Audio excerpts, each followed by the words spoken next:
Hello everyone, I'm Wardy. I hope you have had an amazing start to 2020. I am here today with another big YouTube video for you guys, a matchup from the Alpha X Pro Series Christmas Showdown. Like I said a couple of videos ago, we're on our last couple of these that we're doing before we get all new tournaments and stuff starting up in January that we're going to be putting on the YouTube channel instead of focusing on, because there's Katowice qualifiers and all sorts of good stuff coming up. Today, this series best of 3 from the round of 8 group stages. The pink Protoss on the bottom right-hand side is Zest. Taking on the blue Terran in the top left-hand side, you guys seem to have enjoyed watching him play lately. It is TY. Game 1 of this best of 3 series. And I just want to say thank you so much. We have hit 10,000 YouTube subscribers. We had a little bit of a surge on the stream today. Well, today in terms of today when I recorded this video, which was yesterday by the time you guys are watching this, at the very least. And super awesome. Just can't really believe it. I've told this story a couple of times already, and I'll just very quickly gloss over it. But the YouTube really blew up this year when we did, or last year I guess now, when we did the Katowice qualifiers. And it really motivated me to take the YouTube more seriously, to actually put a bit more time into it, to do YouTube-only casts. And we had another surge in December after I'd kind of given up on the goal of hitting 10,000 subs in the year. And now we've done it on January 1st, 2020. I mean, amazing. Can't believe it. Maybe we'll get to 20,000 by the end of this year. 20k in 2020, maybe. Who knows? Maybe that should be our goal. But thank you so much. I really appreciate it. As always, if you aren't already subscribed, do keep subscribing. Let's keep pushing the channel. And obviously, if you do like this video, click like, comment down below. Let me know what's up. But just thank you so much for all the support lately. Super motivated going into this year to bring you guys even more StarCraft. Hoping to just upload a video every single day. Obviously, some days will be from the stream, some days YouTube exclusives. Hoping to do YouTube exclusives 2 to 3 times a week. Don't want to commit to a schedule just yet, because especially in January, I'm super busy when I'm streaming. So just don't really want to say, oh, we'll definitely do 2 or 3 a week, and then maybe I'll let you guys down and upload more from the stream. So anyways, enough of that. 2 minutes 22 seconds in the game, all the 2s, and it's a couple Marines coming out of a reactor expand here from TY. So something a little bit different. Opening reactor first instead of that Reaper means he will lack scouting information. It's kind of a tough map to get scouting on, right? Because what are you going to do over here, right? You come over and you try and jump up here while there's a wall off. You don't get any scouting there. Try and go in through the front. I mean, that probably works the first time, but then after that, there's going to be a unit on the map, a Depth or Stalker. The only reason they're out on the map aggressively now is because he knows there isn't a Reaper, so he knows he can just go across the map and be aggressive. And that just means you wouldn't get in to scout this Twilight Council coming down. And it's going to be a second gateway bottleneck. So just a blink opening, as the Marines of TY aggressively pushing forwards here. Because it's a reactor opening, you actually have a few more Marines than usual, so fighting this first Adept/Stalker is not as difficult as it usually may be, although this one Marine goes very, very low. And TY has a single Hellion before he goes into Widowmine production with the starport now. Setting up, looking towards a medevac, of course. Get that 2 Widowmine, 3 Widowmine drop onto the map. And a little bit of map control, and also scouting from there, because again, so far completely blind, and everything he's doing now will give him different layers of scouting. This Hellion looking to try and pick up some information. Obviously then after that, as these Stalkers, are they going to get the shot? They are. So scouting denied still.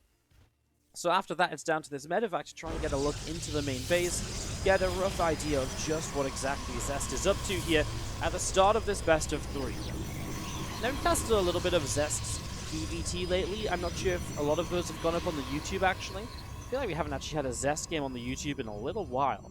But from what we were seeing in the Zest PvT, he actually looks really good in PvT. He plays some PvTs against Kua in some Kung Fu Cup events, and he looked really, really good until it came to late game engagements, where he just got absolutely massacred. From supply leads, he just completely lost the game in one big fight. So really hoping that if this does go late game, Zest can kind of keep it together a little bit, because he really did struggle in TvP late game fights the last time we were casting him. Otherwise, he actually looked pretty good, as this Widowmine is going to go off and does just grab 2 probes. The This Widow Mine in the main is going to get a little bit of unburrow action. Obviously, one of the main things you're looking for here is not just the scout in the main, which the medevac sees everything now, but to stop mining for as long as possible. The longer you sit here with this Widow Mine, the longer these are. No, that's unfortunate. The longer these probes don't mine for, right? And in the end, he gets a stalker kill as well. Slightly unfortunate for Zest. Just bad timing. And the medevac survives, which is always a bonus. So yeah, really actually quite good opening for TY in the end, while the initial, lack of a Reaper and Hellion didn't do much. Obviously, then he gets to see everything in the main base, so he knows what's up, he knows what's happened, he's seen the blink, and well, look at that, it's a Dark Shrine from Zest in the main base, so Zest going to switch this up a little bit. There's 2 SCVs here repairing up this medevac, bringing that back up to full health, and as that gets brought up to health, the Liberator's arriving from TY, and he's going to scout this main base again, so hello Dark Shrine, nice to see you. Unfortunately, that is going to be a dead Liberator before it even sieges, so nice response, good timing there by Zest. Stalker's still at home. But then again, as long as those Stalkers are at home, they are not on the map, utilizing the mobility that the Blink gives them. If TY was to push across the map right now, there is not any Stalkers pushing out damage onto his army as the game goes on, or as he comes across the map. And that's kind of, a big deal, and I don't think TY is going to go across. I think he sees what's up, he doesn't really want to go. But if he did, if he was thinking of going, this would be one of the things from Zest that's, really going to hurt him. I mean, he's got the Warp Prism over here now. TY's already on a 3rd CC. That's something Zest will see and be like, oh, wow, you're on a 3rd CC. My 3rd Nexus is just building. In general, everything that TY has done here with the probes not mining, etc., has put him into a pretty decent economy. I mean, Zest has known what's going on for a long time. Hallucinated Phoenix, this is not the first of them that's flown through into the main base. We've seen a couple of those now, so Zest is well aware of what's going on. Look at TY, just scans the natural, just checks where the Stalkers are just in case the Stalkers are nearby because of the Warp Prism. They could blink up into the main. He just wants information on that, because especially does not want to lose the Stim Pack upgrade, which is pretty much one of the most snipeable things here. If these Stalkers were to come in this way, blink up in the main, boom, boom. So he just wants to know, okay, where are those units? They are on the natural. Perfect information. Also means he can float the 3rd CC out without really being worried, because all he knows, he knows everything that's on the map is that Warp Prism. Obviously, those units could start to make their way across, but now TY is also positioned out the front as well, so positioning looking good. And as Zest just goes up in towards Colossus play, we as the observers know that he's not going to do much anytime soon, because with Colossus, you're pretty much going to have to wait until those Colossus get up and on the map before they're really able to before they're, you're really able to do much, right? The Stalker count isn't scary anymore, so as it comes over here, plenty of units to defend. It's not even a question about whether the TY will push that back, it's just a question of how quickly will Zest turn away. As the 2 Depths, at least they're coming in and snipe down an SCV again. Little things like this are nice, and, this is good too. This is where the Stalkers will be good if you still try and push out with just a couple of Marines. No, Stim's not ready yet, so those Stalkers can do very well in those fights. But man, look at TY. He's not wasting any time at all on factory production. Going straight into Starport number 2 after the 5 racks. He'll use the factory to build the reactor, so that's going to be 4 Vikings at a time. And TY just looking for big timing against the Colossus. When you go into Vikings this quickly, sometimes I'm even looking at this and saying, well, maybe we're just going to be seeing a SCV pull, right? You've got a lot of early game Vikings. You're going to have a lot to take down Colossus if you want to hit something of the timing. An SCV pull is absolutely within the realm of possibility here. And it wouldn't be the first time we've seen TY resorting to 3-base timings to try and win these games. Now that said, Armory coming down, that's our first real sign that this is probably not going to be an SCV pull. It's actually pretty late to get that starport to the reactor as well. But the Armory really just means, okay, I'm going to build 2-2 upgrades, and if you're going to build 2-2 upgrades, you're building a 4th base now as well, it says I'm going to play a macro game, rather than I'm going to look to hit a timing here. So, backing away, TY is just going to gather on up, and I mean, still will have a good Viking count, so might want to test the waters in terms of seeing if he can get some damage done. But Storm is already on the way, because Zest has been left relatively untouched. He's just allowed to sit back at home and build up, and that's exactly what he'll do. From Colossus into Storm, I wouldn't be surprised to maybe even see Disruptors soon. We've seen a lot of that in PvT as of late, just adding in a few Disruptors, especially because Ghosts are pretty much a given nowadays in PvT. It's kind of crazy, but Ghosts 6 months ago, before the Ghosts got a buff or anything, and Ghosts in PvT were not a given in any way, shape, or form. Even when there's High Templars on the map, they were a unit which you might sometimes get, because obviously as the game goes on, they're still good to have. but you would not see them being built up here, right now. Players would instead try and get up to ranged Liberators, use those to zone out High Templar, etc. That enhanced Shockwaves upgrade for the Ghost has really changed the use of them in the matchup, because it is just good in every scenario now, because it covers so much of your opponent. It's also just easier to use, so you'll see these Ghosts coming in more and more frequently. As we see TY plus more ship weapons, 2-2 upgrades. Has got a Protoss army running at him here. Uses a big stim to try and scare some initial units back. And those units will pull back all the way through to the center. And again, 2-2 upgrades on the way out of these forges. There's a Stargate dropping down here from Zest in the main, so he's already thinking about the future. And there's the Disruptors. And like I said, Disruptors are very common to add into the Protoss army, especially as the Ghosts come up, because Ghosts are typically going to be at the front of the army looking for EMPs, which is where the Disruptor shots tend to reach. And you hit a couple of Ghosts in a Disruptor shot, boom, you are already talking about, hitting the jackpot, really. As TY pretty safely moves up in towards the 4th base, so gets that 4th command center in position, ready to mine, and finds a few stalks in the center. No need to use the Ghost EMPs on that. He actually didn't get enhanced shockwaves, which I feel is quite a surprise, so eyes open for that, because at some stage I think TY will want to move into this, as we see a big round of Zealots going to go counter-attacking, so Zest looking to put up the pressure. As we see TY pressing forwards, EMPs will be ready. Here's the Zealots go charging in. That single siege tank's not going to defend. He's going to get, Nelly into the main. Few Marines stimming over from the 3rd base. No movement from TY across the map just yet. We'll keep an eye on that. Well, Zest is taking a little while to actually get these Zealots to actually go and attack something useful. Now he's going to press forwards, finds a Disruptor shot across the map as well. Again, those Zealots not really doing much just yet. They may start to pick up more. We'll keep an eye on the SCV kill count. But it's TY that's making moves that could really make things happen here. As he pushes in towards the natural expansion, Storms are doing good to defend. Now 21 workers have gone down, so waiting for that next round of reinforcements has cost TY about 14 more workers, as we see a big anti-armor missile dropping down. Storms on the Vikings, but the Colossus is already dead. That's a lot of Vikings. Tell you what, the real thing that's missing here is enough fire units to help clean this up.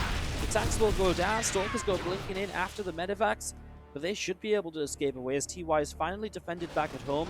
Ends up about 12 workers down here, needs to bring some reinforcements forwards. The thing is, those Zealots that were attacking, they didn't only pick off some SCVs, they shut down reinforcements for a little while. So TY was never able to power up that attack on the front, and he's missing some of the units he'd like to be falling back to here to defend with. He does have Liberators up, and Stalkers will go for those pretty completely. He's just missing enough to one-shot them, which is a slight shame.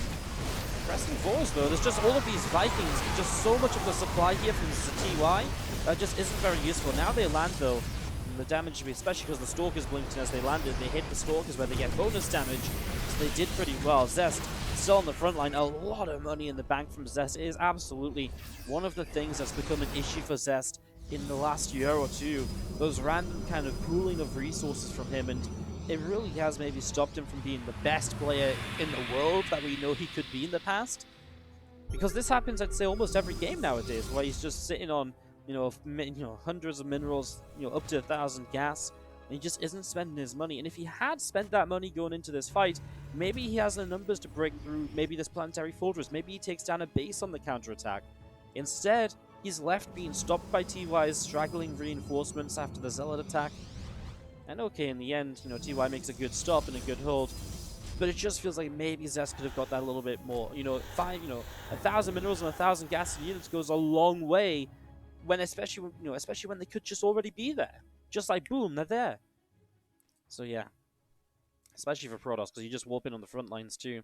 Anyways, enough of that, because obviously that hasn't happened. So what is happening in the game? Well, more Zealots going around through the top right-hand side. They'll find a supply depot, but they'll have to back away.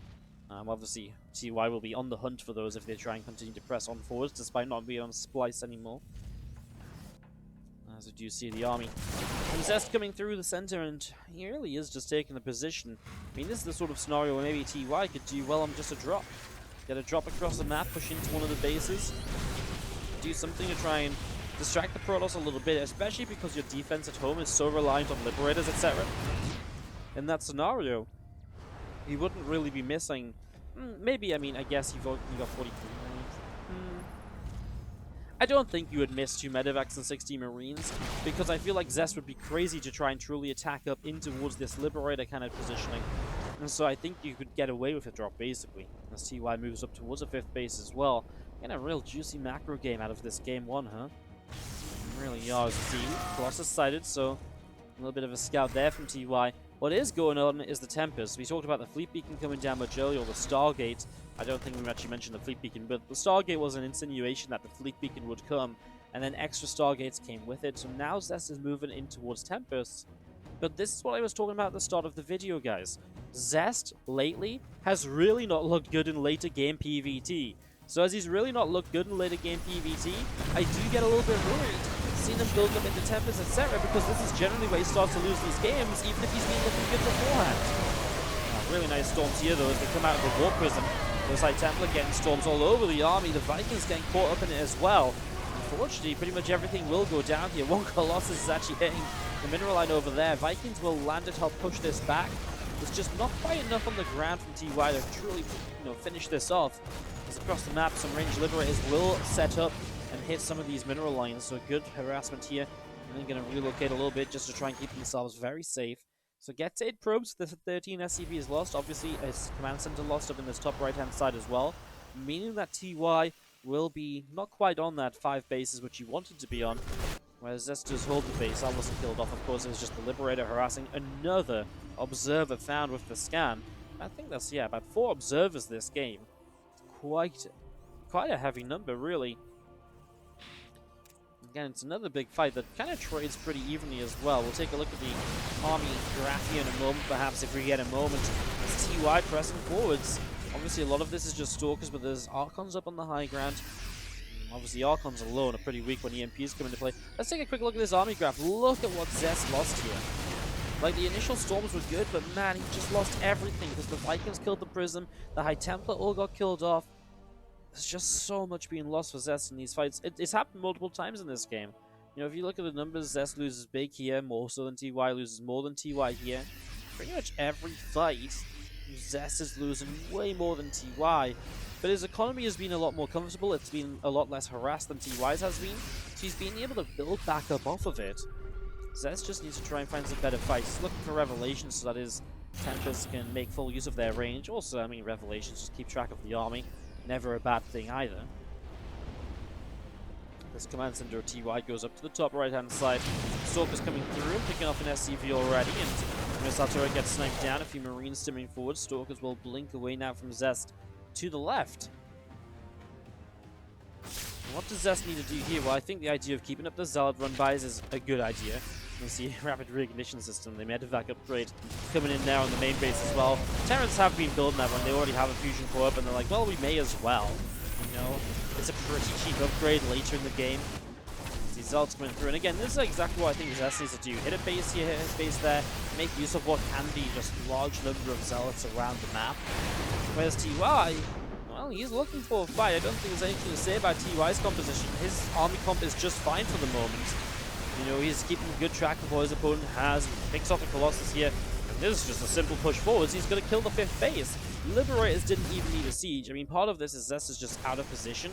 Wasn't ready for it. And as Zest splits up in 2 directions, but there's mostly Archons in the front line, so the EMPs are going to kill those Archons pretty much instantly. Vikings going in after the Tempest. Stalkers coming from the back lines. They are looking to hit the Liberators down, and they get them. As the Zealots get a bit of a surround, is it enough? And there's a lot of bio left over here. EMP helping out against the Archon. Zealot reinforcements should clean this up, as there's not many Vikings left. They did clean up pretty much everything they were designed to clean up. Here come the reinforcements of TY, but maybe not enough to justify continuing to take the fight. He'll escape away, losing an extra unit or 2 to that blink. What a defense by Zest in the end, but all of Zest's tech units bar this one Archon have gone down. So Zest has lost everything important to him here, has to completely rebuild. And I think he just had no stormers in that fight, which was a major issue, because this bio army just walked straight through and said, hello, what's up, good to see you, and I'll see you later as well, to beat a lot of the important units before anything else happened. It was really just the Zealots charging in which really saved the day. Zest really needs to make sure he has storms available next time. He does have 4 High Templar warped in. Looks like they were waiting for the warp prisms. They'll go in there and start to build up their energy in a nice, safe location. Of course, if they're in the prism, can't be EMP'd until they're dropped out, but have to make sure that prism doesn't get sniped down before the High Templar get out of it. So that's obviously the risk of putting those High Templars in the prism here. As we do see the army just up the left-hand side, enhanced shockwaves dropping in on the Ghost Academy behind the 3rd base. Medevacs, Liberators, Bio units all setting up. And you see a couple of DTs wandering in towards the top right side, a couple of Zealots being picked away out. 4 more Vikings still on the way out from TY as well. A pretty great 20-minute game so far. We are going to cross that 20-minute marker now. As the units move forward here from Zest.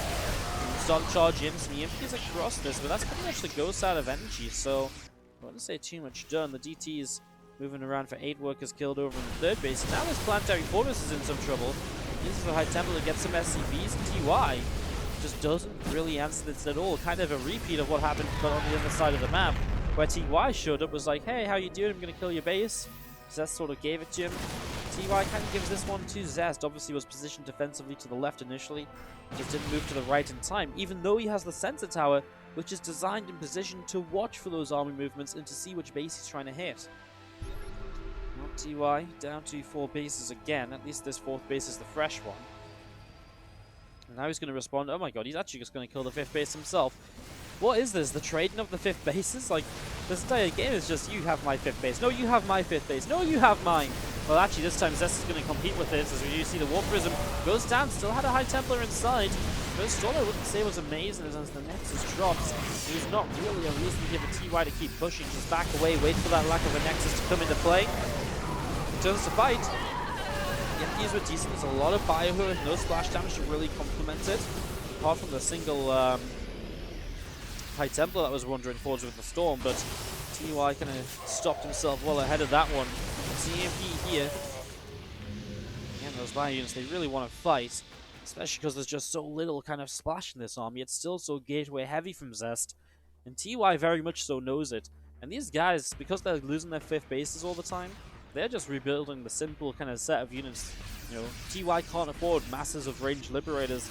Zest can't afford a rebuilding Tempest, etc., although he doesn't need to if there's not really many Liberators, right? But his army in general, Zest, is just Sorker Zealots and a couple High Templar-based units here and there. Some High Templar, some Archons. It's crazy. A couple of refineries dropping down from TY. And Gravitic Drive on the way on the Robo Bay. Just, yeah, build a new prism. I feel like we've seen this before. Deja vu for High Templars waiting for their pickup. The Vikings did a good job, I think, prioritizing the Warp Prism, just making sure you actually stopped one High Templar from getting out. And it just stops the warp in right into the front line as well, especially if you've denied any nearby pylons.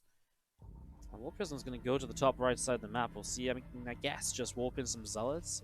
Maybe just wants to try and storm down a mineral line, but that feels so risky, given the scenario where you're kind of low eco. You can get storm 1, 2, 3 storms for 10 workers. It's kind of a lot of energy. I know energy is free, but you've got to imagine that, you know, TY is looking to, you know, maybe fight in the next few moments as you see these SCVs actually repairing each other up. The High Templar auto attack, he gets a kill. Good old High Templar. Marines are going to try and intercept the Prism, but Zest is moving into the corner as Stalker's pressing forwards here. We'll run into the Terran army. Zest back in those disruptors. I feel like that's something which we've been missing a little bit. It's one of those units that will keep the Terran army away here. However, that was good EMP and High Templars picked away out. Where's the Warp Prism? I think it's just recalled. There it is. Coming forwards now with the High Templar inside. A big warping of Zealots behind the Nexus. And Nexus, which is taking quite a lot of damage at the moment, actually.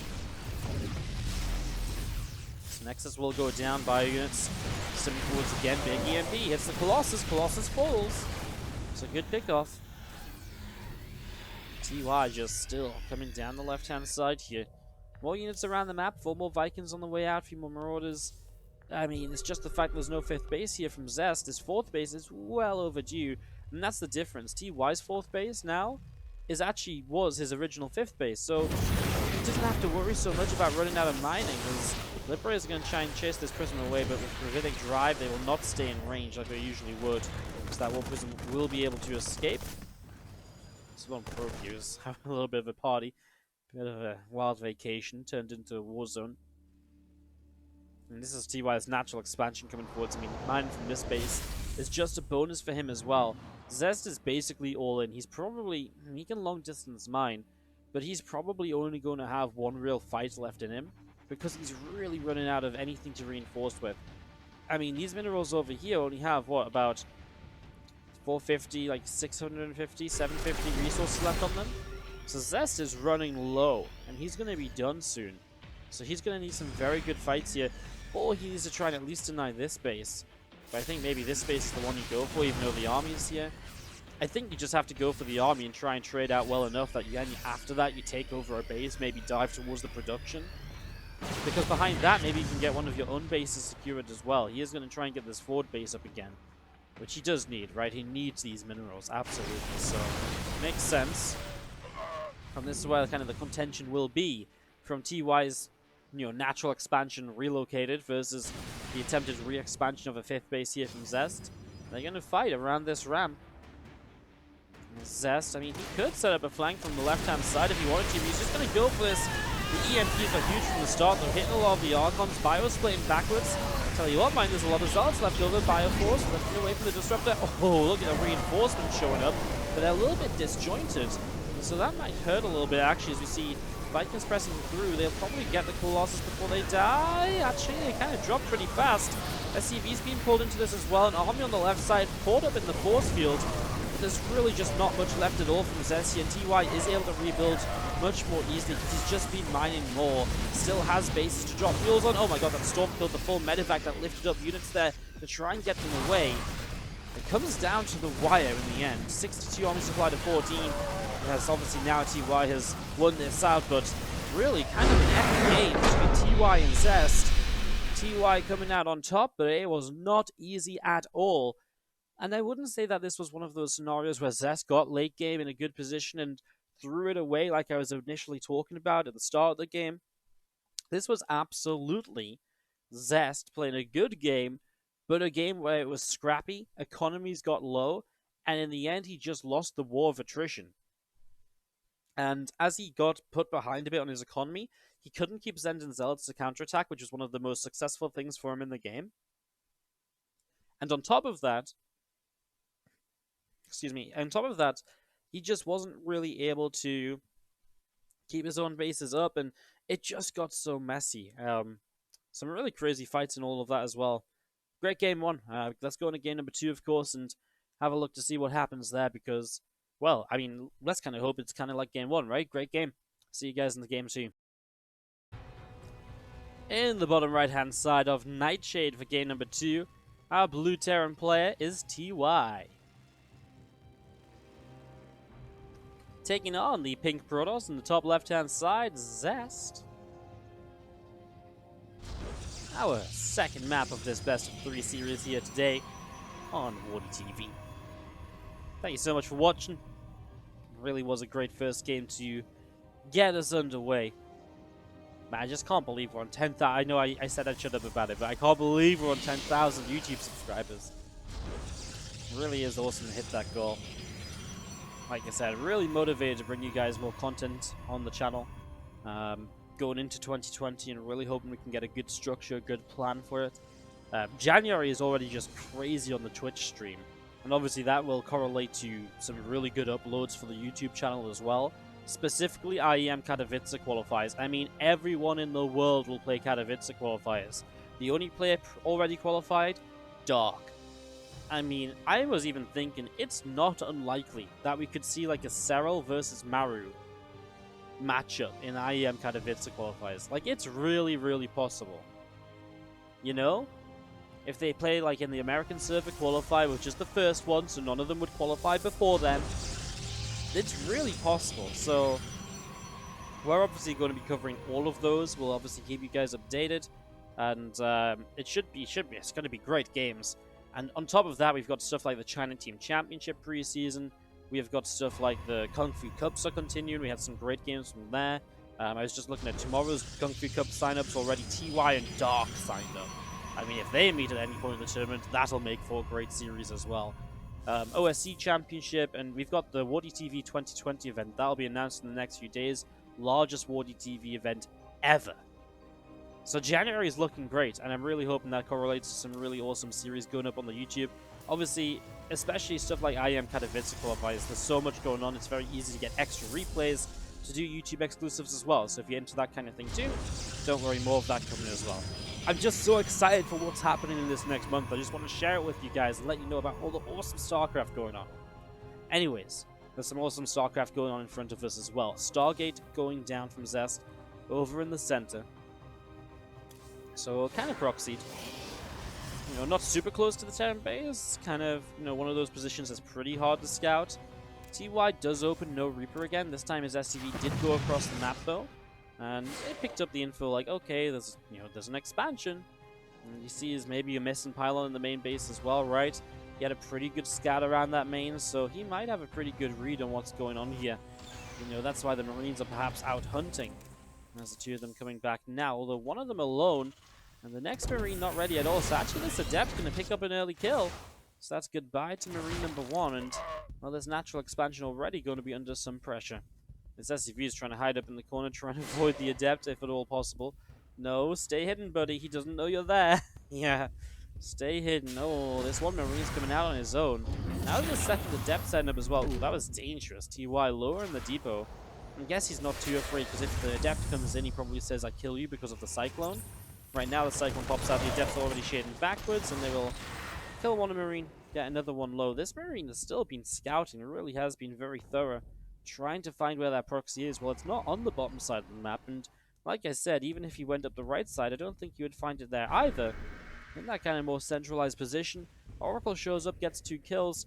Again, TY's already been building into a Cyclone, so it looks as though he was pretty well aware of what this was going to be. Cyclone, great anti-air defense. There's a second Rax as well. It's just straight into the 2 Rax style, looking for a faster stim pack here. But look at Zest, 4 more gateways with the Blink upgrade. And that is Zest saying, you know what, let's be aggressive, let's fight. And it'll be interesting to see what TY's response to that will be. Magfield Accelerator starting up on the factory. 2 more Marines popping out here, as we do see again a couple of Cyclones just gathering together. They are going to go patrolling over on this left-hand side. And this Marine just starting to deal a little bit of damage to the probe there. Going to push that away back up to the top. Blink about halfway done. A couple more supply depots still building up. And again, just the Marine of TY having a little bit of a scatter around early game. Combat Shield starts up from TY in the main base as well, so able to get that underway. Obviously, Combat Shield before Stim means you can actually put those Marines into use before you get in towards the Medivacs, because then, you know, the Marines don't really need heal and they benefit from the Combat Shields without hurting themselves. With Magfield Accelerator, this is obviously a very aggressive attack for TY. Typically, Combat Shield pushes come with like Marine tank sort of things. The thing is, because Zest is on 5 gates, he's going to have so many more units than usual. And these Marines already pressing forward, they are in for a harsh surprise. This is a lot of Stalkers, way more than I think TY would ever have been expecting. And now he's fighting these Stalkers with the Cyclones, but it's before the Magfield is ready, so the Cyclones aren't even that scary just yet. TY is already losing the majority of this army. So that is goodbye to pretty much every single plan he had in this game to be aggressive. And that means that the Cyclones and the Magfield itself, I mean, cancels the CC here, that's no surprise. But it just means that these Cyclones and the Magfield is almost a waste. You see how much you can get done with them still, but I mean, it's not the most ideal way to play defensively. Zest started to forge behind this, so he's not all in, he just wants to put on some very heavy pressure, and well, very heavy pressure is what he's delivering. Remember, 5 Stalkers can warp in at a time. As these 5 join up, maybe he's warping 5 more, will be a slow warp in, but once they get here, it's a lot of units that we're seeing. Oracle for high ground vision. If he wants to go up high ground, he could. He will not just yet, but maybe with the extra Stalkers. I mean, maybe he doesn't need to, right? By the natural expansion initially. Cyclone lock-ons are good as well, though. As we do have these Stalkers repositioning down to the bottom side, maybe looking for a blink up into the main. 5 more Zealots warping in from Zest 2. Well, here we go. Stalkers gonna blink into the main base and press on through this. First SCV goes down. Command Center taking some hits. Lord of pressing forward is going to go down as well. Stalkers, pretty good blinks away. I mean, just a little bit of damage done, but nothing too crazy. Thing is, now there's some Zealots here as well. Now, Charge isn't on the way even. Even just some Zealots attack, even if they just take some Cyclone lock-ons, makes the Stalker's life a lot easier. Stim nearly done. What can Zest do in the next few seconds before Stim is done? maybe nothing, and I think that's okay as well, right? Temple Archives on the way at home, +1 armor and charge. He's setting up just perfectly fine into a mid-game now. He doesn't have to end this game here in any way, shape, or form. So he really doesn't have to do that. As the second Engineering Bay dropping down the back for the natural. Nice scan on top of this mineral line as well. Just kind of TY just picking up info, seeing the forge, so he knows this isn't completely all in. Actually salvages the bunker. I mean, with Stim up, you're not really looking to sit back. You're looking to push out, right? You know, you've got a third CC and you want to take it. 7.5 minutes in the game. The Protoss is minding off of their third base. If you've built that command center, you want to put it into use. So that's what TY will say. He'll say, yep, let's go. You know, let's push forwards a little bit. Let's get something done there. Still Stalkers, Zealots, and Sentries in the center. Third base will drop down, and the tanks setting up across the front. Bio Army setting up as well. Zest will just move forwards. Is he going to try and break this? He's bringing an Archon. He walked in a couple sentries, maybe for Guardian Shields. He might just go for this. I mean, he starts up +1 attack. What Prism coming to? I mean, he might just test the waters if he sees the opportunity to just go in and end this game. Why not commit for it? He's up 20 army supply.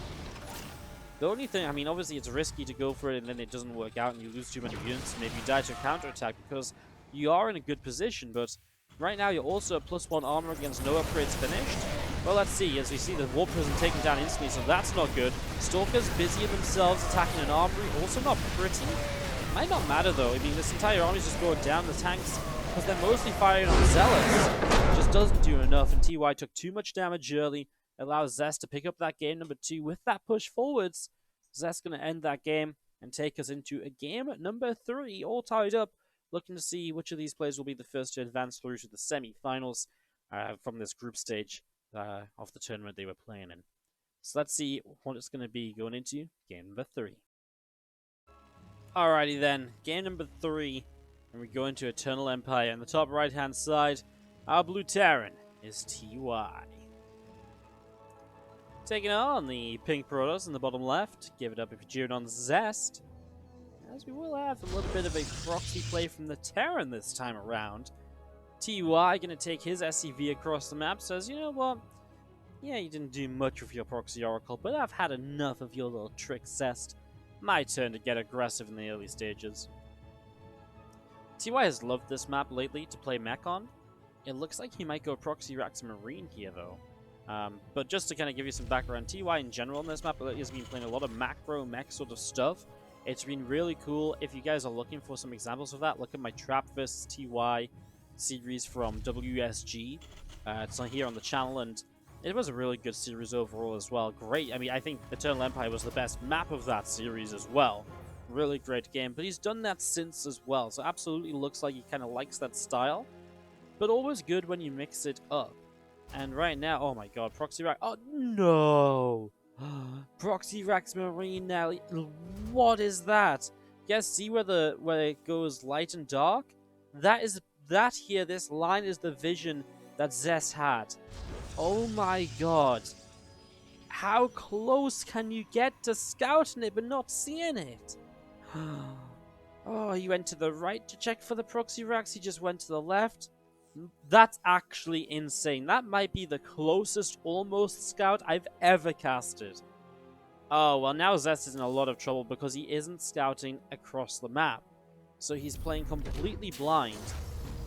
Oh, I hope for Zest's sake he doesn't look at the replay afterwards. He is going to be... I mean, I guess he's in game number 3, right? So I guess you may as well.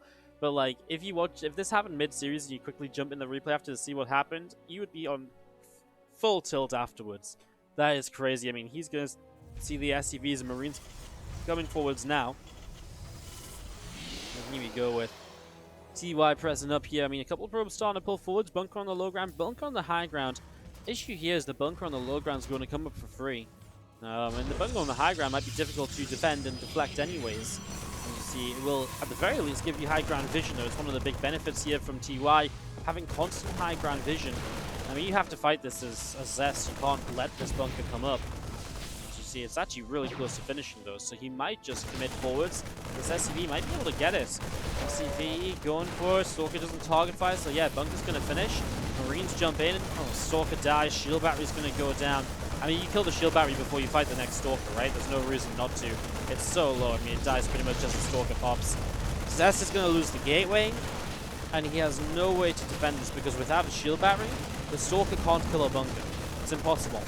And even a second bunker starting to build, I mean, just a complete disaster here for Zest. There's no other way to put it. If he sees it, if he scouts it, he can do so much to prepare for it. Start a Zealot, do, you know, all sorts. But you need to know it's coming.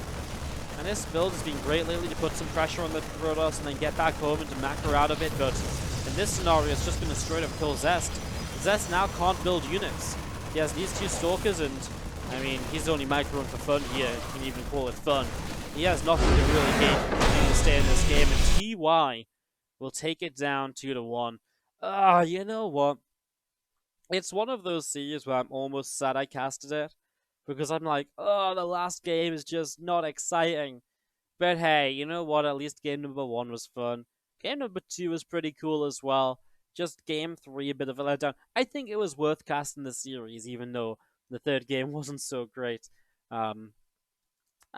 Just a bit of a shame now it ends like that as well. When if Zest sees it, it becomes a much more interesting game, because if Zest gets that scout, he does things to prepare for it, and then you're likely to see maybe a bit more of a mid-game focus coming up at least, or maybe a bit of a later early timing. Anyways, it's done. It's just a TY wins. That means he moves into the round of 4, the semi-finals of this tournament. I think, if I remember correctly, I don't really want to cast anything else from the group stages. I do want to cast the TY series from the semi-finals, so that will probably be our next and final YouTube exclusive from this tournament. But I'm going to double check that. I might double down. If maybe you guys want to see more from this tournament, let me know in the comments, but I really do think we're just going to have other stuff to upload from the stream. But we'll see how it goes on the stream and kind of how many good matches we get on there and stuff as well. So thank you so much for watching today, guys. Again, thank you one more time for them 10,000 YouTube subs. It's amazing. Let's keep up the grind. Let's keep putting out that content. You've all been awesome. If you have enjoyed and you want to support further, Patreon is probably the best place to do so. Patreon.com/WardiTV. And other than that, next video will be up tomorrow, as always. And I hope you guys have a brilliant rest of your day. And I hope your start of your new year continues to be full of wonder and prosper. Have a great day, guys. See you next time.